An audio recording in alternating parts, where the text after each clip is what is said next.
Hey guys, Joe with Live Development Group here, and today I've got a government model Rock Island Armory 1911 and 45 caliber. I have a lot of experience with 1911s, but limited on these Rock Islands. Some are pretty solid, so this is kind of being probably my first or second time, I think my second time shooting one of these models.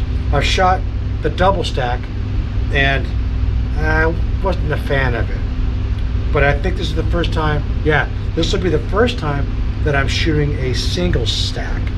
So obviously 45 caliber, and this gun weighs about 38.4 ounces, so she's a heavy one.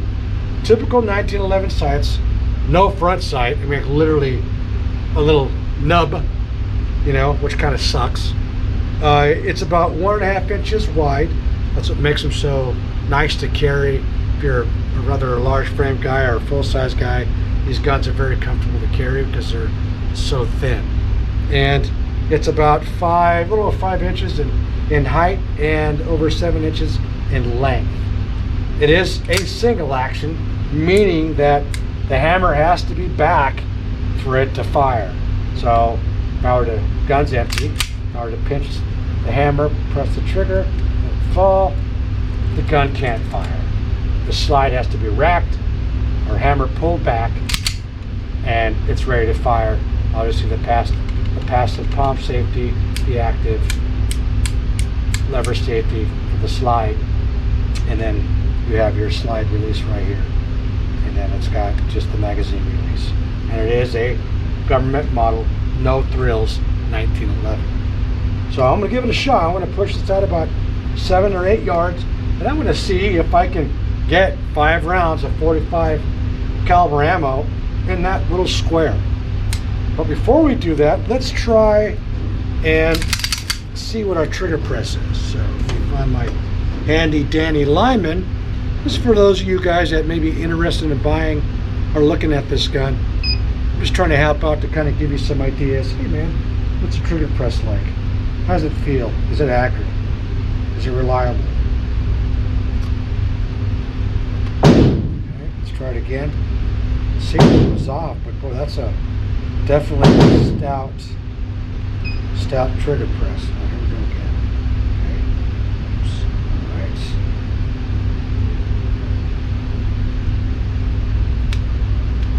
Well, it would happen.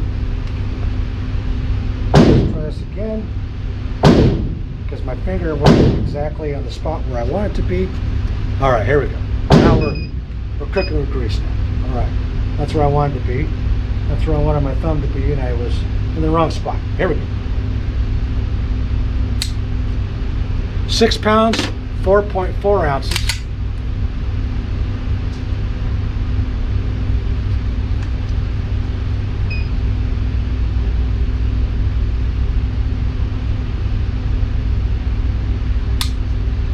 £5 pounds, 12.8 ounces.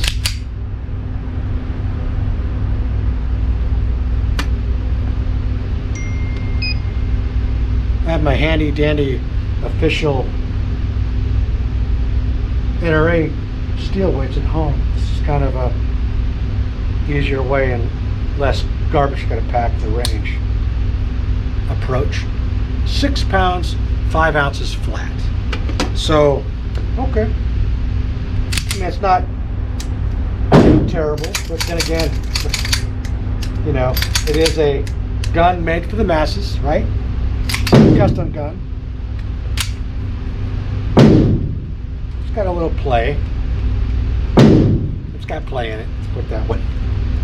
The trigger's gritty. The palm safety, it works. The gun's got some weight to it, so if you run out of 45, you can always club him to death or throw it at him, because it'll definitely hurt. So let's push this thing out, man. Let's try it. Push it out to like 8 yards. Okay. I got my 5 rounds of 45. All right. This is going to be interesting looking through this sight because Safety's on, because it's like a little nub right there. Little speck on steel to see if I can see it. Here we go. 5 rounds. Okay. Different hole in this gun. And oh my God, that sight is like a sword. Alright. Let's put it this way. That front sight does not cover that 1/2 by 1/2 inch square. Okay, that's not where we want to go.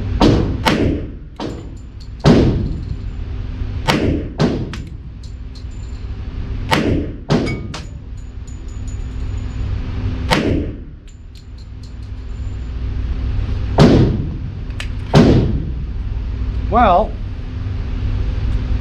this lot of 45 ammo that I had wasn't very effective.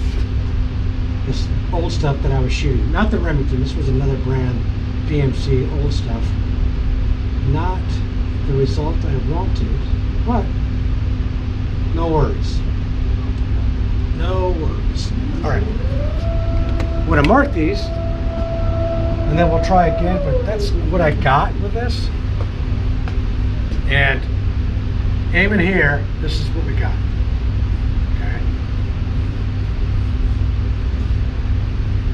So let's try the old handy dandy Remington 185. Let's blow some carbon out of this barrel, right? Because we know that Remington 185 45 cal round hollow point is nasty, and it definitely will tear your insides out if you're close enough, right? All right, let's see. 5 rounds of this stuff, and we're going to give it a second shot. Alrighty.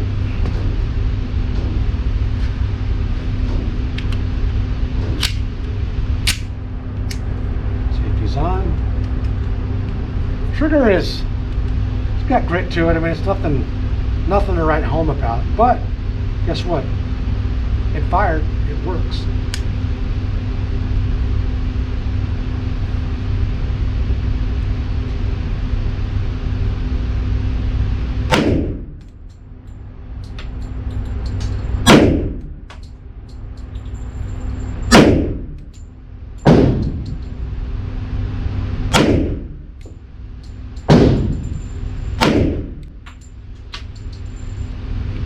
Now we're talking. Had to make an adjustment. Had to shoot better ammo through it. It definitely felt good in the hands. I'm not too worried about controlling the recoil because I'm looking to go for accuracy, so that's okay. So here are my rounds. There's the 2, and then let's see. Here's the other one, and then my number 5. I'm still aiming right here, so it does favor the left side, but okay. If I knocked the sight over a bit,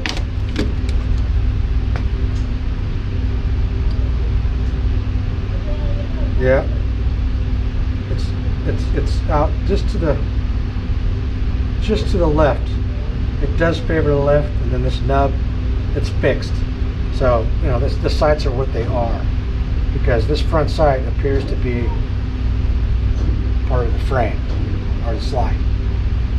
So I'm going to push it out, right? Because we asked that question defensively. Hey, Joe, can I effectively get controlled pairs, you know, a moderate defensive range of, let's say, 8-10 yards? Can I effectively get rounds in the high center chest when I need to? Well, let's find out, right? All right, so we've got 4 rounds. We'll do the exact same thing that we did with the other guns. And let's see if I can get what I want. So what I'm going to do is, my reference point is I'm going to pick a spot on this target.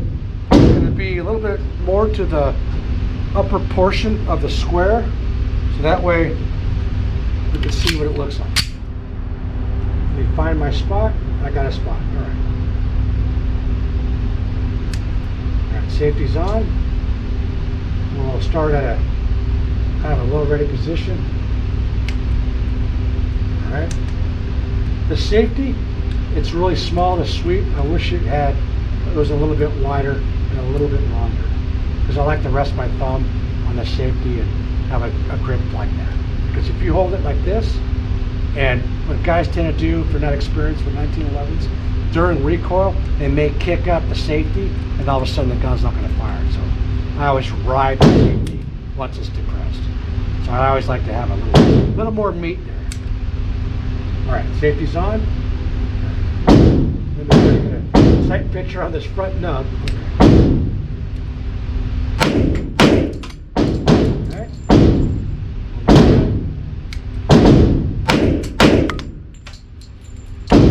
That was better.